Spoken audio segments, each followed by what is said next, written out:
কি ভাবছো? পানির বোতল হাতে নিয়ে আমি কি করছি? হ্যাঁ, বলছি পরে। আসসালামু আলাইকুম। তোমরা সবাই কেমন আছো? আমি কিন্তু বেলকনিতে ছোট্ট একটা ধনে গাছ লাগিয়েছি। আর এটা কি বলো তো? এটা কিন্তু কলমি শাক।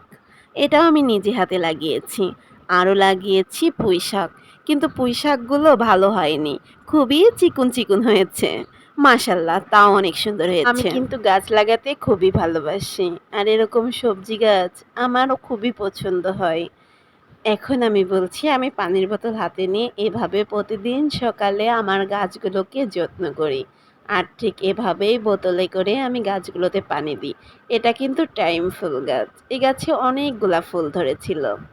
এখন একটু কমে গেছে, একটা দুটো করে ধরে। আর এখানে কলমি শাক, এটাতেও আমি প্রতিদিন নিয়মিত সকাল আর বিকাল পানি দিই। আমি কলমি শাকগুলা একটু ধরে দেখছি, কারণ আমি এদেরকে ঠিক এভাবেই যত্ন করি। আর কলমি শাকগুলাতেও পানি দিয়ে নিয়েছি জানো। আমি কিন্তু আগেও এই গাছ থেকে কলমি ছিঁড়ে খেয়েছি। খুব মজা লেগেছিল, নিজের হাতে লাগানো তো এই জন্য। বাজারের কেনাটার থেকেও বেশি স্বাদ লেগেছিল। আমি আরও লাগিয়েছিলাম বিলাতে ধনে গাছ। আমি বিলাতি ধনে গাছ ৩টা লাগিয়েছিলাম, বাঁচেনি, একটাই বেঁচে আছে। একেও আমি খুব ভালো করে যত্ন করি। আগের দুটো বাঁচানোর খুব চেষ্টা করেছি, কিন্তু বাঁচেনি। যাই হোক, আমার মতো কে কে গাছ লাগাতে পছন্দ করো আর কে কি সবজি গাছ লাগাও অবশ্যই কমেন্ট বক্সে জানাবা।